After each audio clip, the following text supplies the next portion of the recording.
Então, pessoal, bom dia a todos. Hoje nós discutiremos uma pubotrombocitopênica trombótica, que é uma urgência, né, hematológica, na maioria das vezes. E quem vai apresentar é a nossa residente do primeiro ano, a Carla Almeida. Carla, por favor.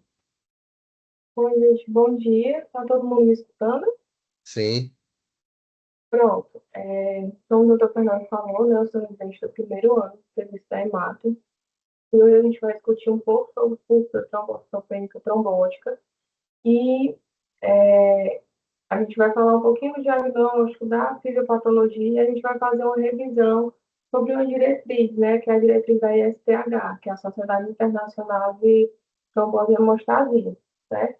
Então, assim, é, a aula, eu tentei dividir para que também ficasse mais claro, tanto para os internos quanto para os residentes de clínicas. Então, vai ter a parte da introdução, né, que é falando um pouquinho do diagnóstico, de como a PTT pode se apresentar, né, a fisiopatologia. E aí eu vou fazer uma revisão da diretriz do ISTH, do diagnóstico e tratamento de 2020, certo? Uma diretriz sobre as recomendações, né, do diagnóstico e de como tratar e depois falar sobre a revisão da ISTH de 2025, né, que foi publicada em 2025. E aí, para tentar revisar, a gente tentar entender qual é a indicação atual do tratamento que a ISTH foca, né, em 2025, saber também o que foi que ela falou em 2020, certo? Então, assim, iniciando, né, o que seria a púrpura trombocitopênica trombótica, né? Ela é uma microangiopatia trombótica, caracterizada pela presença de anemia hemolítica microangiopática, né? Então, a anemia hemolítica microangiopática é uma condição caracterizada pela hemólise na microvasculatura. Ela vai resultar em lesões mecânicas, quando as células sanguíneas vão atravessar os capilares, e também pela presença de trombocitopenia. A PTT, como o doutor Fernando falou, é uma urgência médica, não é uma emergência médica, mas é uma condição rara, entretanto, potencialmente fatal, e a gente precisa reconhecer ela rápida, né? Reconhecer a clínica dela de forma rápida para que possamos tratar, certo? A PTT, as suas causas. Pode ser uma PTT hereditária congênita, né, causada pela deficiência grave da atividade plasmática da ADAM TS13. Ela é uma herança autossômica recessiva, então o gene da ADAM TS13 é no cromossomo 9, no braço longo, né, e aí vai ter alteração nesse gene. E a PTT imunomediada, que é a maioria, né, dos casos, cerca de 95%, né, que vai resultar da ação de autoanticorpos que vão inibir a atividade plasmática da ADAM TS13, certo? E aí, a ADAM TS13, em relação à fisiopatologia, ela é uma metaloproteinase, né, que, quando em condições normais, ela vai atuar clivando os grandes mutíneos de fator de von Willebrand, e o fator de von Willebrand é uma glicoproteína, que vai atuar na adesão e na agregação plaquetária e na proteção e transporte do fator 8. Então, assim, para a gente entender, eu coloquei essa figura de um artigo de revisão do JAMA de 2025, que eu achei muito bacana, né? No lado esquerdo da tela, vocês vão ver o que é o normal, né? Que é quando a ADA TS13 vai crivar os motivos dos fatores novos, lembrando, fazendo que não aconteça a agregação plaquetária de forma, né, desorganizada. Então, o que está à esquerda seria o normal. E quando eu tenho a alteração dada no DS13, né, quando eu tenho a diminuição dela, vai acontecer o que está à sua direita, né? Ela não vai crivar os motivos do fator de von Willebrand, e aí a gente vai ocorrer uma agregação plaquetária descontrolada e vai acontecer as tromboses da microvasculatura com lesão isquêmica de órgãos, certo? E aí, para pensar, a gente pensar no diagnóstico, vai ter tanto a apresentação clínica, né, com sintomas neurológicos, apresentação por dor abdominal, náusea, febre, e só menos de 10% dos pacientes vão apresentar a pêntade clássica, né, que seria a anemia hemolítica microangiopática, a presença da trombocitopenia, presença de febre, disfunção renal e a disfunção neurológica, tá? Em relação às alterações laboratoriais, nós vamos ter a presença da trombocitopenia, né? Tipicamente são plaquetas abaixo de 30 mil por mililitro. A presença da anemia hemolítica microangiopática, como eu já falei, que a gente vai ter um LDH elevado, aumento de bilirrubina indireta, uma hemoglobina baixa e aumento de reticulose. Também a presença de esquizócitos em sangue periférico em mais ou igual a 1%, né? Eu acho que não. E aí, iniciando a revisão da diretriz de 2020, né, que é da ISTH, em relação ao diagnóstico, a diretriz foi criada com a finalidade de nortear o diagnóstico, né, visto ser uma doença, uma condição que é urgente e é potencialmente fatal. Ela não vai abranger a população pediátrica, certo? Ela se orienta a partir da abordagem GRADE, da estrutura de avaliação PAI, para desenvolver e classificar as recomendações. E aí, assim, ela vai orientar as recomendações em relação ao diagnóstico em forte ou condicional, certo? Sendo a recomendação forte, quando o painel de especialistas está confiante em recomendar aquela orientação e que os riscos vão superar os benefícios. E a recomendação condicional é quando o painel acredita que os efeitos desejáveis da recomendação superam os riscos dos efeitos indesejáveis. Então, na diretriz da STH do diagnóstico, ele vai fazer a avaliação em 3 cenários para nortear a equipe, né? Cenário A, onde eu tenho uma dosagem de Adam TS3 prontamente disponível. O cenário B, onde a dosagem da Adam TS3 não está disponível. E o cenário C, onde a dosagem da Adam TS3 vai estar disponível em até 72 horas, né? Os 3 cenários vão ser potencialmente aplicáveis a pacientes com quadro clínico de MAT e com a suspeita de PTT. E a população de interesse seria pelos pacientes com a clínica, né, que eu já falei, que seria uma trombocitopenia, né, uma plaqueta abaixo de 100 mil, apresentar anemia hemolítica microangiopática, que vai ter hemoglobina baixa, LDH elevado, aptoglobina baixa, presença de esquizófilo periférico, e pode ter uma função renal relativamente preservada. Além disso, a diretriz também do STH de 2020 fala sobre o uso de score, né? O que a gente mais conhece, acho que todo mundo já ouviu falar, é o Plasmic, né? Mas na diretriz de 2020 ele falou em 2 scores, principalmente o Plasmic e o FENT. E assim, o painel concordou, né? A diretriz concordou que estratégias de diagnóstico teriam que ser iniciadas com avaliações criteriosas de probabilidade pré-teste do paciente TPTT, e não seria inadequado fazer o uso desses scores, né? Então, tanto o Plasmic quanto o FENT podem ser usados, mas eles foram projetados para populações adultas sem comorbidade, tá? Eles não se aplicam à população pediátrica. Aqui uma imagem, tá? Uma tabela, né, que apresenta o Plasmic e o score de frente, né? Plasmic a gente vai avaliar o valor de creatinina, o valor da plaqueta, presença de hemólise, né? Vai avaliar se não tem câncer em atividade, né? Ou então a história de transplante de órgão sólido, das células tronco, avaliar a INR e aí também a proteína. O score de frente, a gente vai avaliar o valor da plaqueta, a creatinina e a proteína. Em relação ao plasmídio, que é o que a gente mais conhece, né, a gente vai ter que um score de 0 a 4, o paciente vai ter um baixo risco de ter PTT, um score de 5, risco intermediário, e um score de 6 a 7, um risco alto de ter PTT, certo?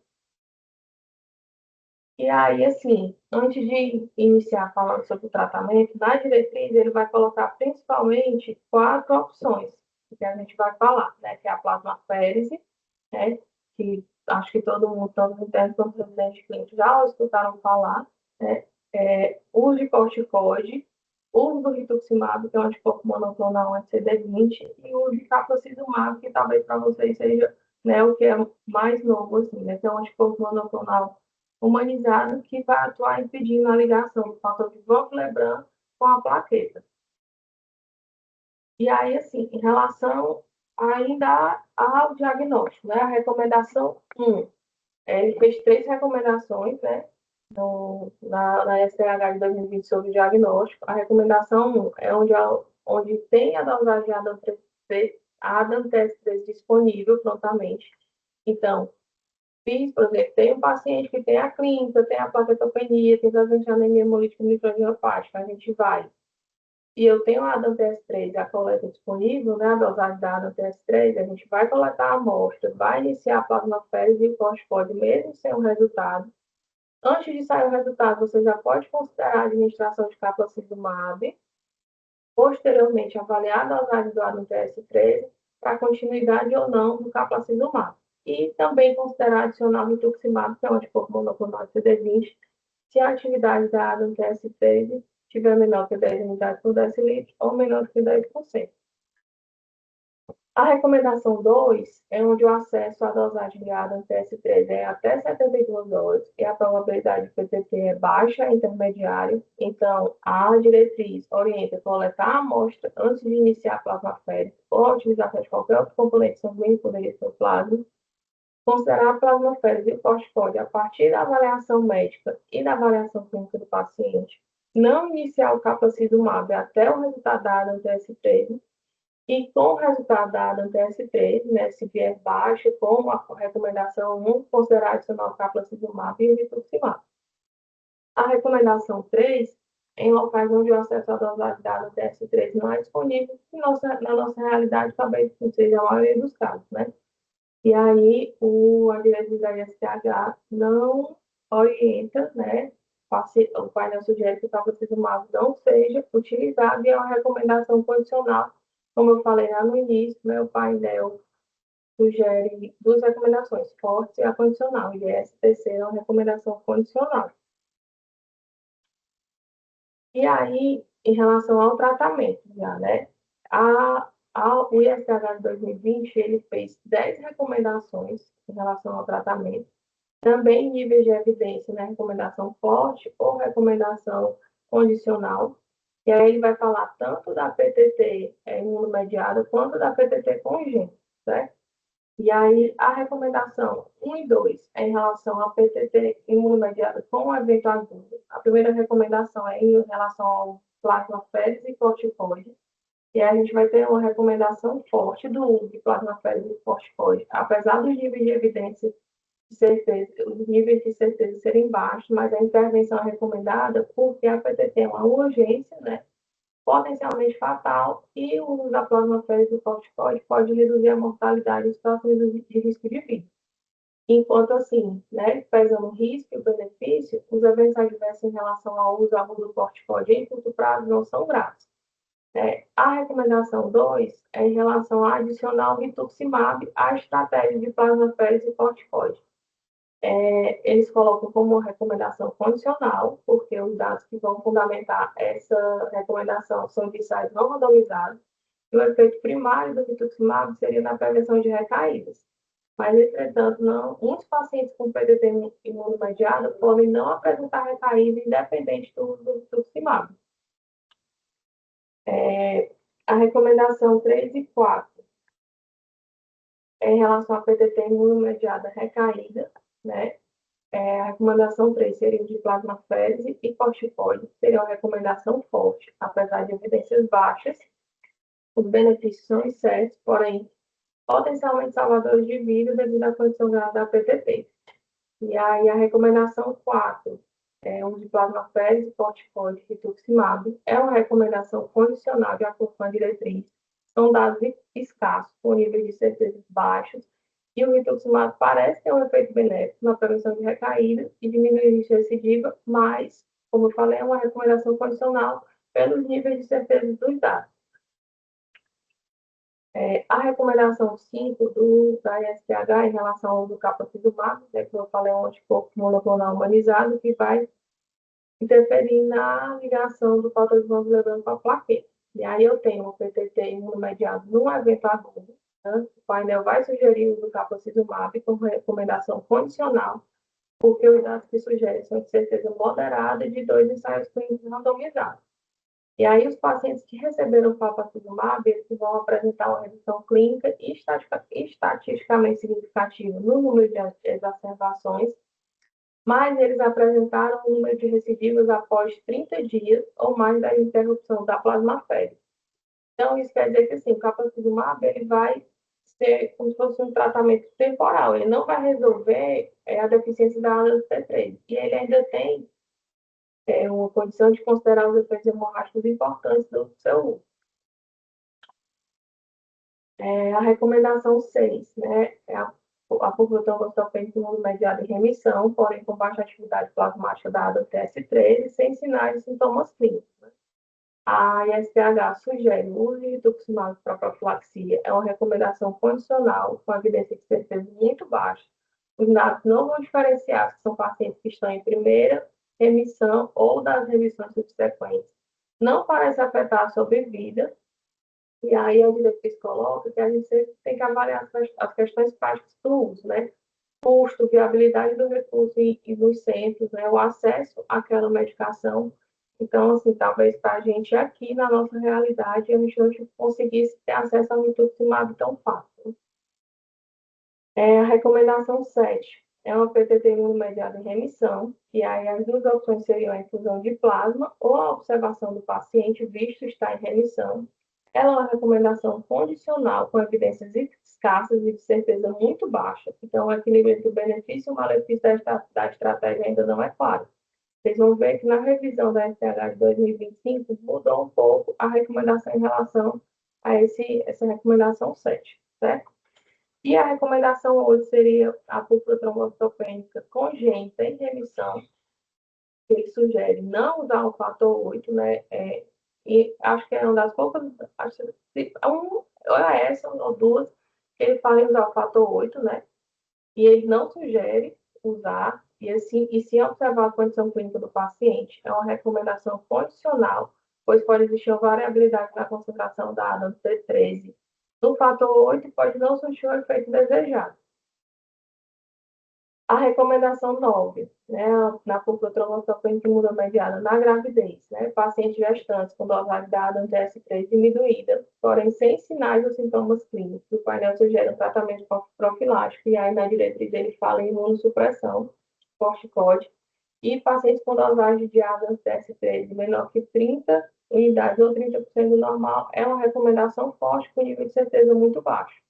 Houve escassez de dados sobre os regimes de tratamento disponíveis em relação a essa recomendação, mas o Paulinar acredita que qualquer intervenção pode ajudar a reduzir as taxas de mortalidade materna e infantil em uma situação de risco de óbito, como é a PTT. A recomendação 10A e 10B, né, a PTT congênita na gravidez, o painel sugere tratamento profilático ao invés de observação ou nenhum tratamento, é uma recomendação forte, visto a gravidade da doença e o risco de desfecho desfavorável, e ele sugere o uso de plasma ao invés do fator 8, né? Então, ele não tem como ter certeza da concentração dada no TS3 no fator 8, e aí ele acredita que em alguns casos a concentração é muito baixa e não vai ter os efeitos que a gente quer, certo? E aqui é a revisão, né, de 2025, o guideline, ele foi revisado porque surgiram, né, houve uma melhor compreensão da fisiopatologia da doença. Tiveram de 2020 para 2025 estudos observacionais de vida real, houve avanço de novas terapias direcionadas, e essa diretriz ela é baseada principalmente em um único estudo de fase 3 do New England, que foi publicado em 2024. Eu vou até citar aqui o artigo, certo? O que é que ele faz? A revisão do ISDH de 2025. Ele vai pegar as recomendações de 2020, vou dividir em 3 grupos. O grupo A, que não exigiram atualização. O grupo B, foram recomendações que exigiram incorporação de novas evidências, mas que não mudaram a direcionalidade, ou seja, o que a gente vai fazer com o paciente e a força de recomendação. E o grupo C, que são as novas recomendações que foram emitidas, ou as recomendações anteriores que exigiram avaliação e atualização considerando as novas evidências, que é o estudo do New England, publicado em maio de 2024, que é sobre o uso da ADAM-TS13 recombinante para PTT congênito. E aí, esse aqui é o estudo do New England, né, que é o uso da ADAM-TS13 recombinante na púrpura trombocitopênica congênita, desculpa, púrpura trombocitopênica trombótica congênita. Ele é um estudo de fase 3, multicêntrico, prospectivo e aberto, randomizado, controlado, cruzado em 2 períodos, né, com continuação em um grupo 1. Ele vai avaliar a eficácia e a segurança da ADA-TS3 recombinante em pacientes com PTT congênita. Esse estudo incluiu duas coortes, a coorte profilática e a coorte sob demanda, tá? A coorte profilática são os pacientes que não têm sinais de evento agudo de PTT no momento da triagem, né? Ele era elegível para a coorte profilática, e os pacientes com evento agudo durante a triagem iriam para a coorte sob demanda, né? Os pacientes elegíveis para o estudo tinham entre 0 a 70 anos de idade no momento da triagem e apresentavam PTT congênito. Lá no começo, como eu falei, a alteração recessiva, né? É uma herança genética recessiva, e só equivale a 5% das apresentações de PTT.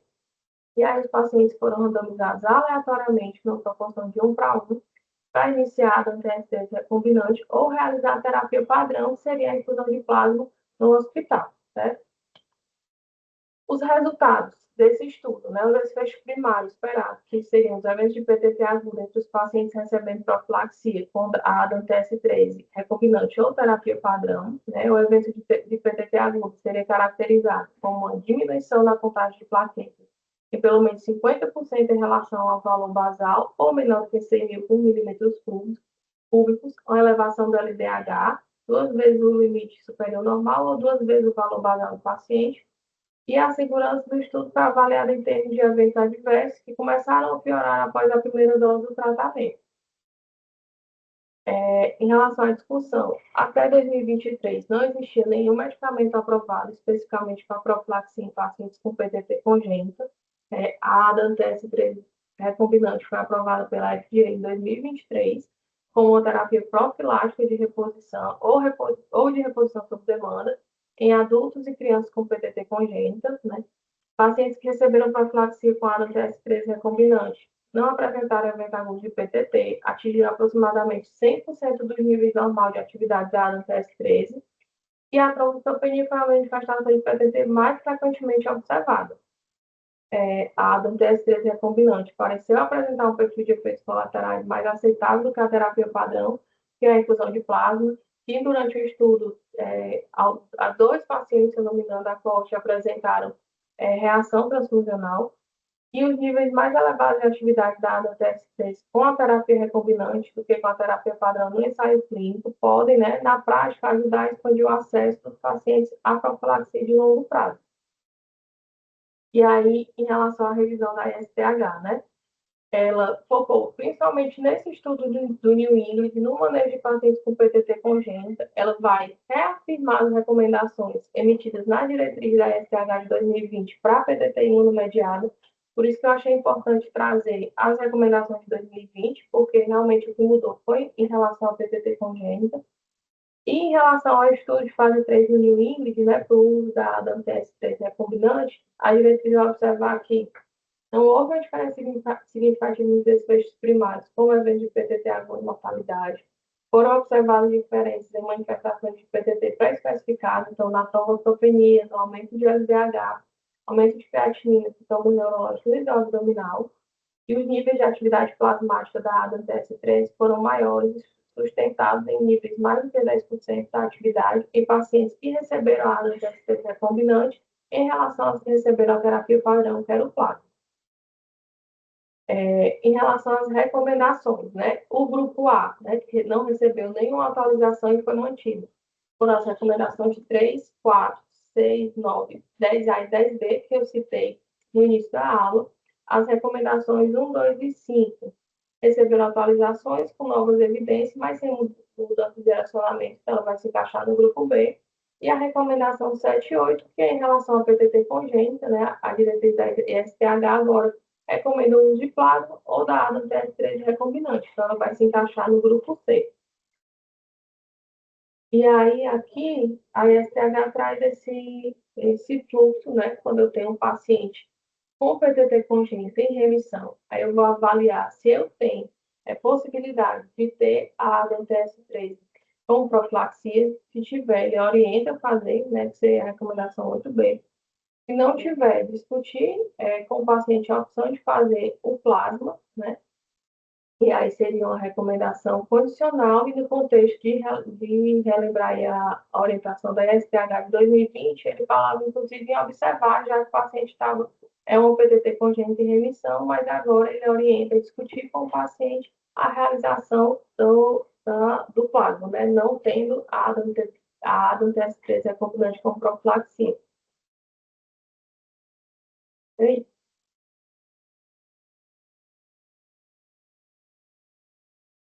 Obrigado, Carla. Uhum. Eu acho que é, fez um bom resumo e eu queria abrir para perguntas, comentários, saber se alguém gostaria de fazer alguma consideração.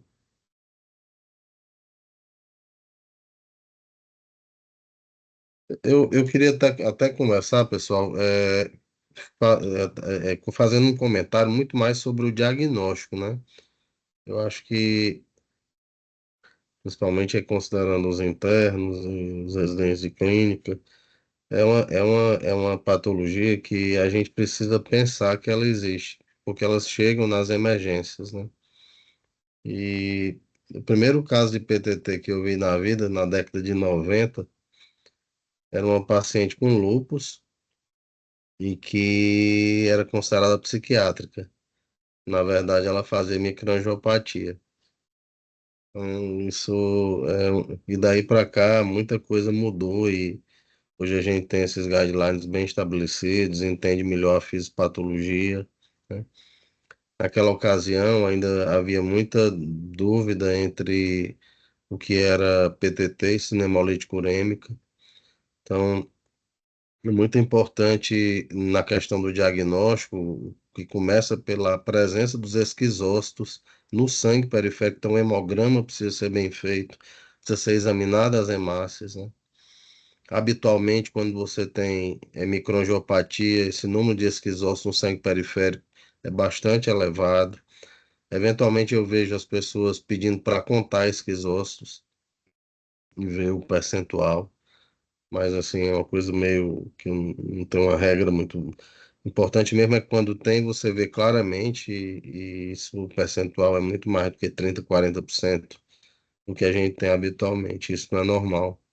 Esse é um ponto que eu acho que é bem relevante e começa a partir daí, dessa apresentação clínica, todos os guidelines que a Carla apresentou muito bem, né? Toda a condução. E uma coisa muito importante no nosso meio é a plasmaférese. Então, se pensar em PTT, aonde estiver, tá? Inclusive, na região do Cariri, a gente, durante muito tempo, algumas vezes teve que remover pacientes de helicóptero, doentes graves e que tinham acesso de alguma maneira que não tinha máquina de aféres lá na ocasião. Agora parece que já tem, né? Então facilita muito, porque aí consegue fazer uma plasmaféresis, que de fato é o que vai conseguir tirar aí os motivos do fator de von Willebrand, né? Que é o que pode desencadear essa trombose. E aí essa inter-relação da Adams 13, eu tenho a impressão de que a gente ainda não está tendo Adams 13 com tanta rapidez, com 72 horas. Eu não sei se alguém sabe disso, né? Eu sei que tinha voucher, houve um período que o Emoce estava fazendo, mas eu sinceramente eu realmente não sei a atualização disso. Até tentei falar com a Suzana para perguntar, que é responsável pela férias, mas não consegui ter essa informação. E Adams 13 propriamente dita, nós não temos, Caplacizumab nós não temos, né? Então fica essa coisa bem complicada. Uma coisa muito importante que a Carla colocou é principalmente o diagnóstico diferencial na PTT na paciente grávida, tá? Outra coisa que é um diagnóstico diferencial e que não raro é difícil, às vezes, é a síndrome de HELP, tá? E certamente tem características distintas, né? Então você vai ter icterícia, vai ter outras coisas, mas às vezes é hipertensão, né? Então não é, mas a gente vê principalmente na gestante, né? E a PTT quando cronifica é um problema, mas eu acredito que hoje principalmente aí com tudo isso que a Carla mostrou, né? Possibilidade da Adams 13 recombinante, que eu acho que nós não temos acesso, tá? É algo que abre uma luz, né? Eu acho que já evoluiu muito. Eu estava ouvindo sua apresentação e me lembrando que eu tive na minha residência uma paciente que eu acompanhei durante 2, 3 anos e que ela fez uma PTT crônica e nós chegamos a tirar até o baço dela, fazer até a esplenectomia. E nesse meio tempo ela engravidou também. A criança nasceu bem, tudo. Mas a gente fez de tudo. Usou danazol, usou vincristina, fez esplenectomia. Então é uma doença que com fundo autoimune muito importante, né? E que muitas vezes vem atrelada a alguma outra coisa, né? E eu queria então ouvir vocês, pessoal, as perguntas para a Carla, que eu acho que devem ser muitas. Você quer comentar alguma coisa, Carla, com o que eu disse? Professor, só em relação ao acesso, né, da DNTS3 recombinante, né, o estudo foi feito em centros da Europa, Estados Unidos, Japão. Então, assim, para cá, né, para a América do Sul, a gente ainda não tem acesso. Perfeito. Eu queria ouvir o Gustavo. Gustavo, por favor. Bom dia, pessoal. Bom dia, professor. Bom dia, Carlos. Dia. Em relação à questão da disponibilidade do TS13, da dosagem, a gente teve já contato algumas vezes, inclusive até na residência de clínica, falando com a doutora Suzana, com os membros do corpo da FERES. Aparentemente, a gente tem um voucher, né, que em geral sai em torno de 5 a 7 dias, mais ou menos isso. Resultado tanto da dosagem quanto da dosagem do inibidor. Existem casos que são até mais complexos, né, que assim, habitualmente no PTT imune nós temos o desenvolvimento de anticorpos inibitórios que são detectados por aquele teste de imunidade PETED, né? Mas existem alguns casos de PTT imune em que o anticorpo, na verdade, não é neutralizante, ele é mais um anticorpo que leva a um aumento do clearance, do ADAM-TS13, e não é detectado por esse teste, fazendo até uma confusão em relação aos pacientes com PTT congênito. Mas, assim, eventualmente, a apresentação clínica, né, a idade de apresentação, entre outras características, ajuda na distinção. Uma coisa que eu achei bem interessante, assim, inclusive até em outros momentos de discussão de PTT, é em relação ao capacizumab, né, uma droga mais nova, uma droga que tem um potencial aí de ajuda no tratamento bem importante. Teve uma redução, né, no tempo de duração de plaquetopenia, uma redução em relação ao percentual de exacerbações, né, e de refratariedade. Então, uma droga que, apesar de não ser uma droga que mexe na fisiopatologia da doença do ponto de vista de anticorpo, do ponto de vista da produção imune em si, mexe na parte final, né, da cascata, justamente no momento em que há o desenvolvimento da formação da agregação do multímero com as plaquetas e a formação dos microtrombos. Então, é uma droga que tem um potencial bastante animador e, se fosse possível, a incorporação no nosso contexto aqui, Brasil, seria bastante interessante. Não sei ainda se está disponível na rede privada, mas pelo menos no público a gente sabe que ainda não temos. Até mesmo o rituximab a gente tem alguma dificuldade em alguns momentos. E assim, atualmente, né, pelo próprio Gajardo coloca, não tem uma recomendação tão forte assim a utilização do rituximab em primeira linha, mas a gente tem que lembrar que é uma doença rara, né? Então, para a gente ter um corpo de evidência mais robusto, em fase 3, como a gente tem o exemplo do ADAM-TS13 recombinante, ou o próprio exemplo do capacizumab, são, assim, grandes feitos, né? A gente conseguir fazer um fase 3 de uma doença rara, assim, é um grande feito. Então, algumas coisas têm que ser relativizadas. Então, alguns estudos de fase 2 devem ser mais valorizados em relação à disponibilidade dessas drogas e a poder utilizá-las com mais segurança. Gustavo, obrigado. O único comentário sobre o que você falou assim, claramente a distinção da, e aí focando principalmente nos internos e residentes de clínica, a distinção entre a PTT e a PTI, a pulmotrombocitopênica imune, né, é muito clara, porque na PTI não tem esquizócito, né? Então, é uma história diferente, costuma responder a corticoide, né? Então, a gente pode lançar a mão do agonista da trompoetina, tá? E assim, do que a gente acaba utilizando mesmo é rituximab, né? Para nós aqui nas refratárias, é o que a gente acaba usando mesmo infelizmente e com dificuldade, porque para nós também não é padronizado, né? Então a gente acaba tendo que não é simples também não a utilização. Eu queria, Gustavo, na tua residência até agora, tu chegaste a ver quantos casos de PTT? Sou, na residência de clínica eu cheguei a ver 2 casos, na residência de mato mais uns 3 ou 4 casos. Até um Ó, númerozinho recheado. ótimo, excelente. Pelo menos você tem uma vivência.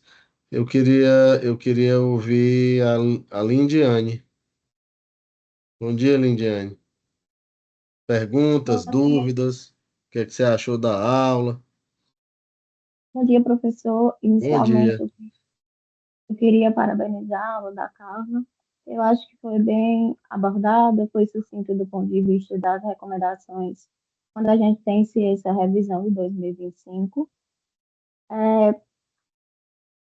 Previamente, assim, ao evento de PTT, né, é sempre um diagnóstico que a primeira coisa na investigação de uma trombocitopenia, né, de uma plaquetopenia, é a gente descartar esses eventos potencialmente graves. E aí, no nosso leque de diagnóstico, entra a questão do PTT, porque a gente sabe que a plasmaférese, ela vai mudar aí a questão do desfecho da doença. Eu acho que do ponto de vista das recomendações que traz para a gente de interessante e de novidade essa questão do capazizumab, também o nível de evidência que a gente tem para utilizar esse medicamento, né, esse anticorpo, tendo em vista que a gente precisa aplicar aqueles probabilidades pré-testes que a gente tem o Plasmid e o Frente. E aí a gente tomando como consideração que o nível de evidência, que é um alto risco para a PTT e que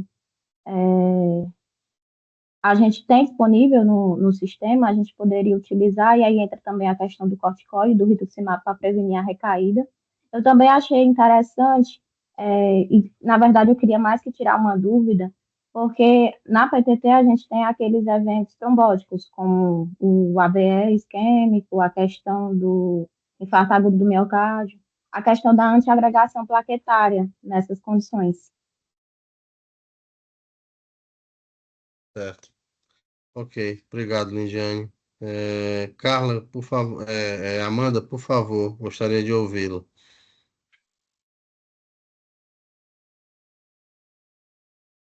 Bom dia, Bom pessoal. dia.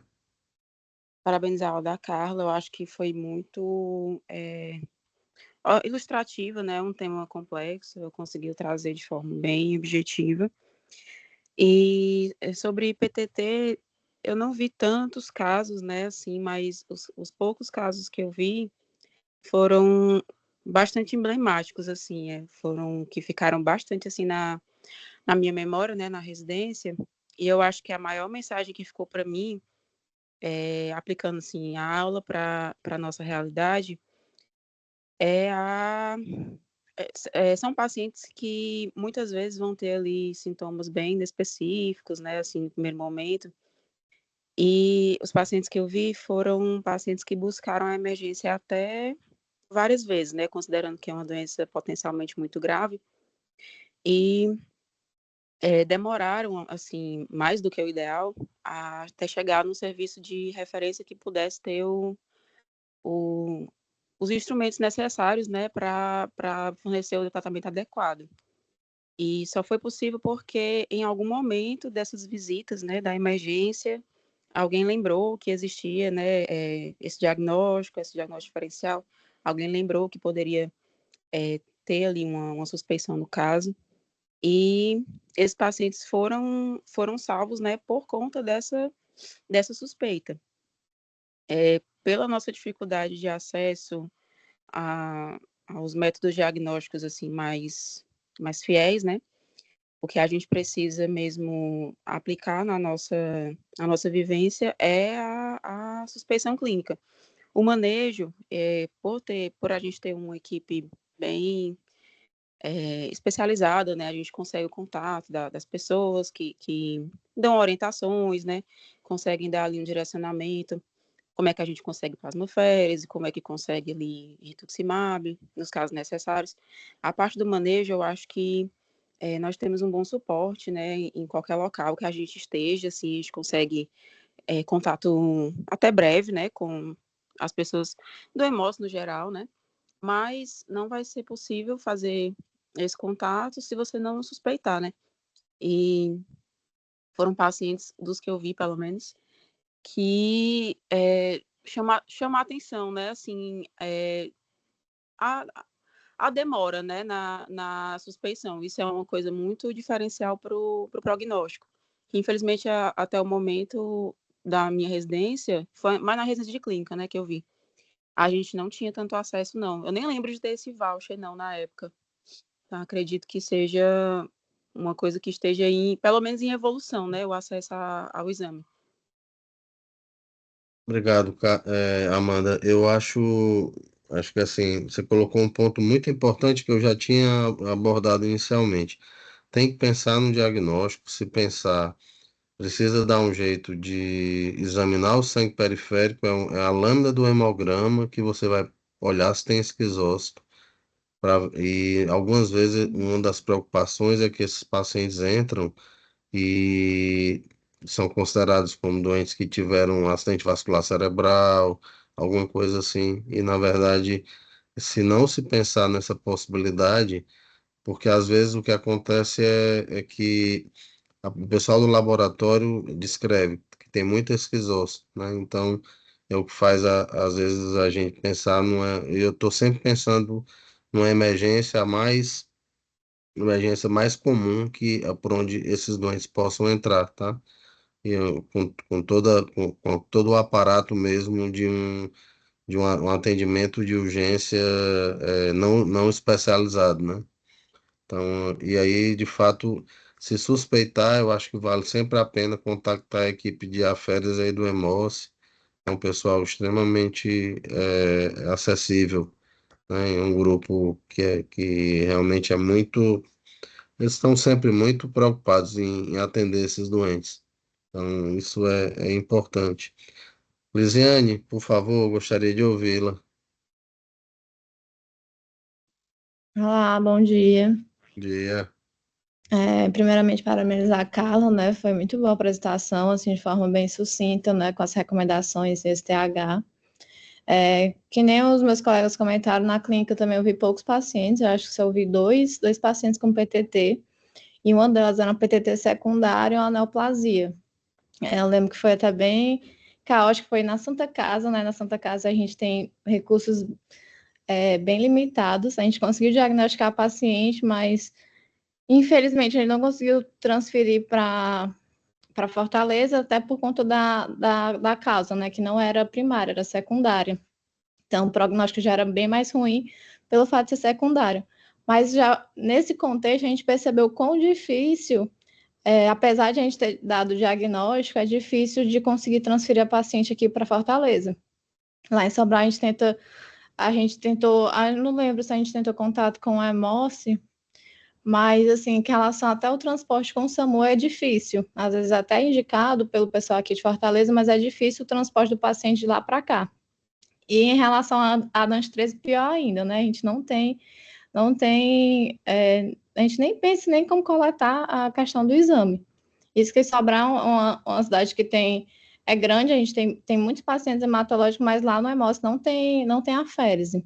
Pois é, eu fiquei, desculpa interromper, eu soube disso e fiquei muito impressionado também com a inexistência de aférios naquela região ali, porque é uma região que abriga, né, um número, assim, muitas cidades circunvizinhas, né, e que certamente isso vai acontecer mais vezes, né. Então, assim, por uma série de razões, né? Então, você tem toda a razão. E você levantou uma coisa super importante, que é a PTT secundária, né? E que pode ocorrer após algumas infecções virais, né? Pode ocorrer no HIV, né? Ela pode ocorrer com neoplasia. Então, e aí no caso você não só você tira o indivíduo da urgência, mas tem que tratar a complicação de base, né? Que no caso é a neoplasia. Então, acho que levantou uma questão muito importante. Pessoal, nós estamos chegando ao fim da nossa reunião, tá? Eu queria saber se alguém gostaria de comentar, falar, tirar alguma dúvida. Aliás, eu queria perguntar a vocês: vocês usam o Plasmic com facilidade, os residentes de hemato? Tá claro para vocês? Vocês usam isso com. O French eu acho que um pouco menos, mas o Plasmic eu acho que é uma coisa mais antiga, né? Então, é importante a gente estar bem, digamos assim, quando pensar nessa indicação e tudo, vocês têm isso claro? Gustavo, você que é o único R2 aqui. Sim, professor. Eu estou aqui também, é porque a minha internet está meio ruim, eu Ai, estou aqui Laura, com o desculpa, Gustavo. Laura, não tinha te visto. Perdão, viu? Eu não tinha lhe visto, eu não vi seu nome aqui na lista. É porque eu tinha entrado, só que a minha internet ficou entrando e saindo, eu estava assistindo aqui no do Gustavo. Ah, tá. Perdão, Laura. Pois então você tá com a palavra. Não, queria parabenizar a Carla, né, pela apresentação muito boa, a primeira apresentação dela. E também, assim, trazendo de outro contexto, né, porque como eu sou fora do estado, né, aí lá em Natal eu noto que a gente tem aqui tem uma cultura muito maior da questão tanto de diagnóstico como também de acesso a terapêuticas. Inclusive, por exemplo, mês passado veio o chefe de outro serviço da IBCE lá de Natal para cá, e uma coisa que ele também se impressionou muito foi a questão do fluxo e da quantidade de plasmaféreses e de procedimentos terapêuticos que eram feitos aqui. Então, se você pensa menos, você diagnostica menos também. E é principalmente isso, da gente pensar no diagnóstico e sobre a aplicação do Plasmic Score. A gente sempre faz essa aplicação, inclusive, às vezes, várias vezes, acho que de ter contato, assim, é principalmente no parecer, que a gente tem, de certa forma, esse contato. E de vez em quando é pedido, levantada essa hipótese, e a gente sempre faz a aplicação até para justificar com relação a ser ou não uma provável PTT no paciente, né? Perfeito. Você colocou bem, o serviço de aférios do Hemócio é muito, muito bom e tem um volume muito grande, eles têm uma larga experiência, né? Então, isso ajuda muito, né, em termos de abordagem, de tratamento e de acesso para os pacientes. A gente lamenta ainda que não esteja, assim, pelo menos para o estado todo, né? Como a Lisiane colocou, essa ausência de aférios em Sobral. Mas eu acho que, de todo modo, a cidade de Fortaleza está bem coberta, né? E tem também no Cariri. Então, acho que, de alguma maneira, já tem é um bom caminho. Então, eu acho que a gente caminha. Turalena, a senhora quer comentar alguma coisa?